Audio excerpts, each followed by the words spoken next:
Bonjour à tous, bienvenue dans l'émission Wells 3.0, l'émission consacrée à la gestion de patrimoine, aux cryptoactifs et à l'innovation.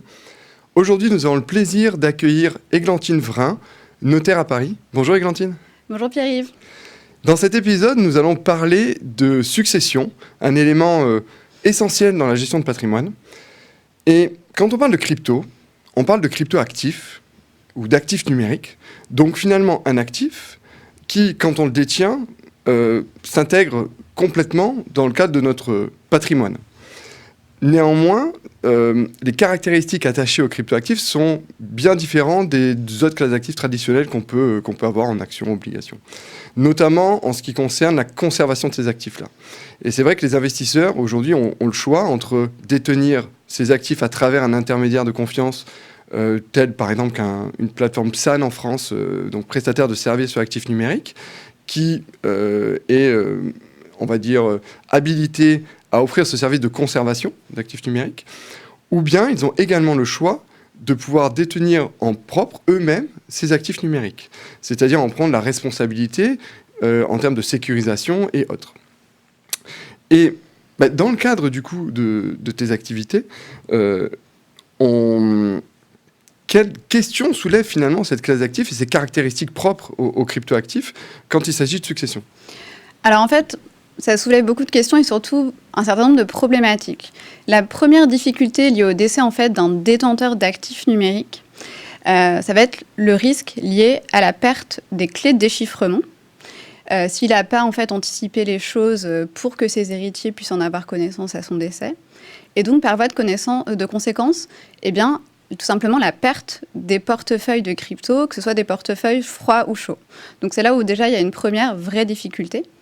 Après, nous, notaires, on a une autre difficulté qui va être en fait une problématique plutôt d'ordre pratique, qui va être liée aux échanges qu'on va avoir avec les plateformes de crypto-monnaies au moment du décès.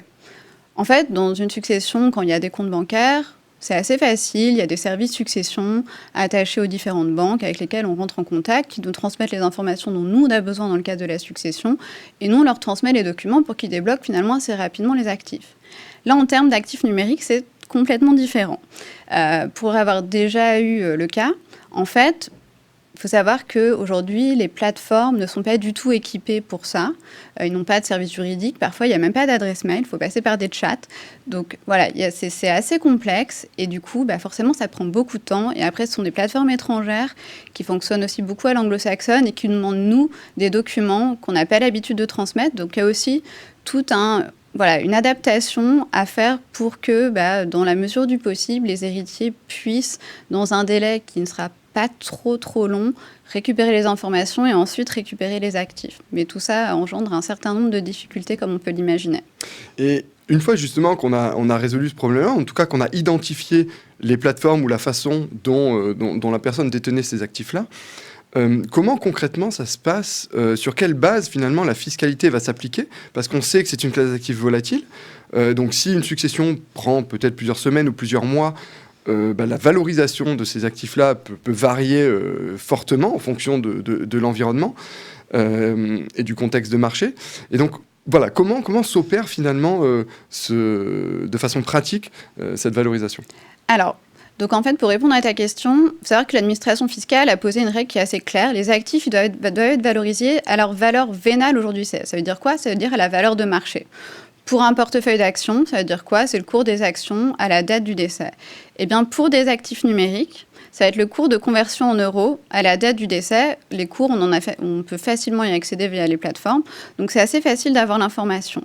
Et c'est sur cette valeur-là que les héritiers vont être taxés à 20, 30, 40, parfois plus de pourcentage.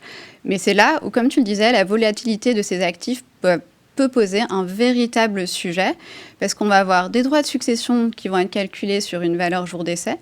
Comme je le disais juste avant, eh bien, ça peut être plusieurs mois avant que les actifs puissent être cessibles et qu'on puisse les récupérer.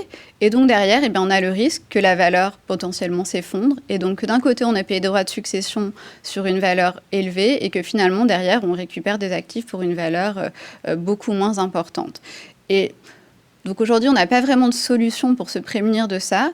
Mais la première solution, moi, qui me vient, c'est que les détenteurs d'actifs numériques doivent anticiper les choses pour qu'à leur décès, leurs héritiers puissent le plus rapidement possible avoir accès aux clés de déchiffrement, qui leur permettra ensuite d'avoir accès au portefeuille numérique.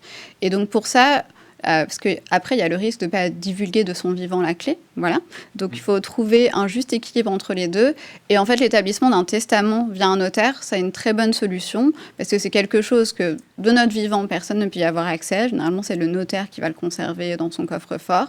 Et par contre, au décès, les héritiers, très rapidement, vont en avoir connaissance et pourront avoir accès au portefeuille, aux actifs numériques. Donc tu conseilles finalement, comme pour toute succession, de quand même préparer de son vivant finalement ces éléments-là. Exactement, et d'autant plus pour ce type d'actifs liés aux contraintes pratiques d'échange avec les plateformes et aux contraintes liées à la volatilité particulièrement importante de ces actifs-là. Oui, parce qu'en fonction, j'imagine, de la façon dont étaient détenus ces actifs, que ce soit des plateformes vraiment à l'étranger ou pas, le temps justement d'investigation pour retrouver ces actifs-là peut être plus ou moins long. Et donc l'impact du prix final et de la libération finalement de ces actifs-là pour les héritiers peut être plus ou moins long. Exactement. Généralement, pour l'avoir vécu, c'est de l'ordre de plusieurs mois, entre 6 mois et 1 an, si on veut avoir les informations.